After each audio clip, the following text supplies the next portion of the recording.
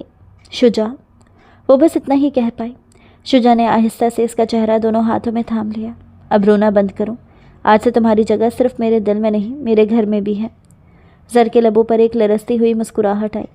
لمحہ بھاری ہوا، سانسیں مدھم پڑ گئیں. شجاع نے اس کی پیشانی پر ایک لمبی پرسکون بوسہ دیا. کمرے میں صرف ان کی سانسوں کی آواز رہ گئی. باہر بارش کی بوندیں کھڑکی پر پڑنے لگیں. ایک نرم خوشگوار شام جس نے ان کے درمیان فاصلے مٹا دیے. شجاع نے زر کو اپنے قریب کرتے ہوئے کہا، اب کوئی تمہیں کچھ نہیں کہے گا کیونکہ اب تم میری دنیا ہو. زر نے آنکھیں بند کر کے سر اس کے سینے سے لگا دیا. شاید اس کا سفر ختم ہو گیا تھا، منزل مل گئی تھی. بارش تھم چکی تھی مگر ان کے دلوں میں محبت کی ایک خاموش انمول رمجھم جاری ہو گئی تھی.